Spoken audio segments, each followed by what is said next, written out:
I want to thank everyone for coming today and for words of my brother Eric and of course Bob Strobing. Bob came from Arizona to honor the memory of my mom. He's been a great friend to our family and he's just a heck of a guy that I've known from church my whole life. Mom always appreciated your friendship. And of course Eric's my brother. To everyone else, if you have a dish towel from my mom, then she probably liked you.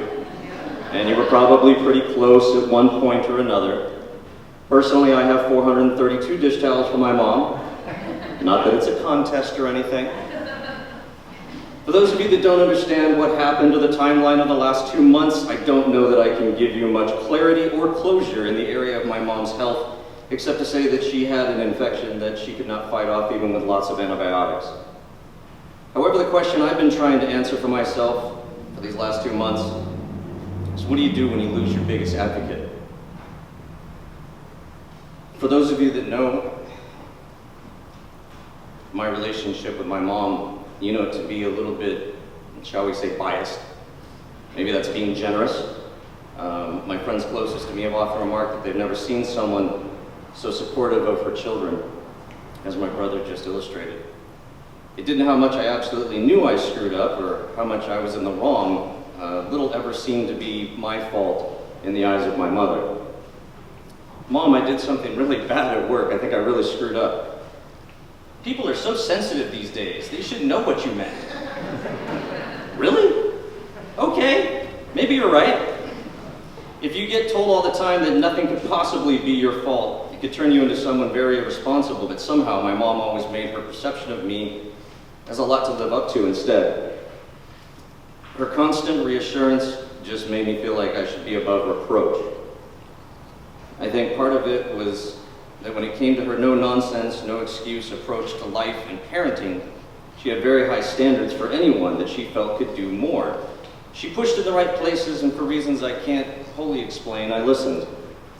She was always very clear about how much effort she expected, and it pained her so much to ever see any one of us not live up to our potential. I brought home a C in math once. She lost it. Completely. Came completely unhinged. I will never forget the look on her face of anger and disappointment. I was 8. I had no concept of what I even did to earn a C in math at that age, but I didn't get another one. Well, okay, one time in college there was a calculus class, but the professor was really bad. Maybe I have a little bit of a problem accepting responsibility, I don't know, but I often wonder if it enabled me to accomplish more because of her unblinking expectation of me. I once told her I thought I was done with music, and she said, "I don't think that's a good idea." Just like that. I don't think that's a good idea. So I kept studying music. I got a minor in music. I played in several bands. I played at my own graduation from college. I played in a cruise ship. I played at basketball games, played the main stage at the OC Fair, conferences, and church. And I'm in a band currently at work, so maybe it wasn't a good idea for me to quit when I was 11. Maybe she knew best. I've never been a parent, but I often talk about how others should parent. That's real popular, by the way. Because I felt like I was living a masterclass on how unconditional love and support combined with a swift kick can combat apathy and undue enabling. There was not a lot of in-between with Mom. She wasn't very gray. She often said, "So?" in response to us saying that we were afraid or we didn't want to do something. There weren't many excuses. If she thought you were capable, she made it clear that you were expected to somehow just crack on. I didn't plan this to be a motivational speech, but it's really hard to talk about my mom without talking about the force and weight of her words that they seem to carry throughout my life.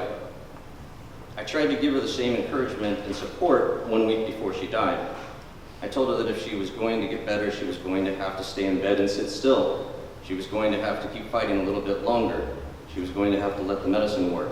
I told her how I know it's hard and things are really tough, and I told her to think happy thoughts like she used to do to me when I was younger. I tried to reassure her that she would get better and we would get past this. Her last words to me on Sunday, April 21st were, "Easy for you to say," which was a little bit different than "so," and certainly a different attitude. 2 days later, she did not improve. She went back into the hospital for the last time, and she was not responsive, and that last week after her infection got into her bloodstream. Easy for me to say, of course it wasn't though. Everything for the last 2 months has been so difficult. Of course, for my mom, it's been difficult for much longer, and I think that's really important to remember. I don't know about you guys, but I hate hospitals. I always have. They're just awful places. I don't understand our childhood friend who became a doctor. When we came into the ICU on Thursday, April 30th to remove the ventilator, I did not think I would want to be there, but when I saw her for the 3rd time that week, I didn't want to leave either. I felt very calm and somehow relieved that she at least was not in pain. We all took turns being with her for the next 3 days. We didn't want her to be alone, and she finally stopped breathing at 1:55 a.m. on May 2nd. No one ever knows what to say in these situations or how to feel. I feel angry most days, but thankful that things weren't much worse for Mom. Or us, they certainly could have been. But that's how she looked at everything. Well, yeah, it's terrible, but it could be worse, and it's no reason to stop. She could be looking at her house burn down around her and exclaiming, well, sure, this is awful, but at least there's not an earthquake too. I came home from the hospital after my mom died, and I wrote the following announcement, which many of you have read. Carolyn Nancy York was born March 25th, 1947 in Southern California, where she lived most of her entire life. She actually was born in China Lake before her mom and her dad moved to Alhambra High School, or moved to Alhambra, where she graduated from high school in 1965. In Alhambra High School, she was voted most likely to never pay for a soda refill. And if you've never been in my mom's car, then you probably don't get that joke. We cleaned it out recently and threw away about 20 empty soda cups from In-N-Out and Del Taco. She really loved that pink lemonade. She actually lived for a short time up in Sunnyvale, where my brother was born. She is survived by her husband Ray and sons Eric and Scott, as well as her 2 grandchildren, Ethan and Lainey. She loved gardening, church socials, all animals, and her family. She served on the altar guild for years and had a great sense of humor. She will be missed. I left many things out of that announcement, as you can imagine. She did love tending to her garden, as we've mentioned several times. She won an award for the best garden in the city of West Covina several years ago. She had a vision and designed it herself. Recently, she found it very tough to keep up due to her health. She loved church socials, but this last year was not able to participate in any due to COVID and churches not having any. Not being able to go out this last year was really rough for Mom. She loves animals, but recently had a hard time getting around and mostly was not able to visit zoos or aquariums or any of the places that she would have normally seen dogs, like in the park. She also loved Disneyland and always told the stories about what it was like in 1955 when she first visited. I think she thought it was cool that she was there the year it opened. She took us often, and some of my best memories are of us in the park together. Part of the attraction of visiting Disneyland is being able to relive those moments and those memories that I shared with her and my family. She'd not been to Disneyland for years though, of course, due to her health and the fact that it was closed this last year. For the last several years, walking, standing often meant pain due to her bursitis, pinched nerves in her back, 2 plastic hips, neck and shoulder issues. She enjoyed serving on the altar guild and was also my Sunday school teacher for several years, as well as daily vacation Bible school during the summer. But all of that was a long time ago. She loved teddy bears, and of course, since it did not involve walking or standing, or more than clicking a mouse to purchase them, I think you can see that that was the one love that she can still indulge. As a result, she had more than her fair share, and we'd like everyone to take one to remember my mom by. We appreciate your help as the house is starting to look like the Enterprise after the Tribbles started multiplying. If you get that joke, then you probably also enjoyed Star Trek like the rest of her family and her mom in particular. I'll end this with a short story about my mom. Eric and I were at Disneyland at the Autopia ride.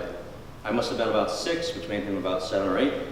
And we looked down as we were going in line, and we found 35 cents on the ground. To find money when I was a kid was huge. I just thought it was amazing that you could find money.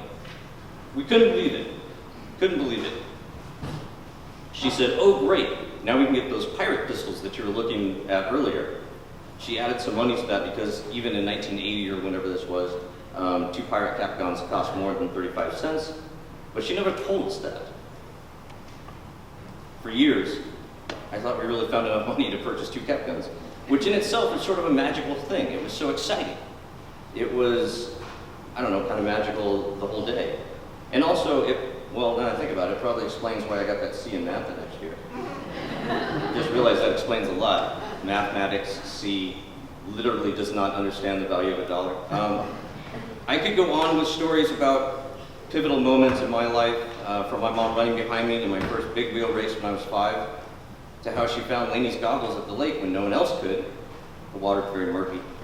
Or how she can somehow reverse engineer electronics and fix so many mechanical things, including keeping our cars running.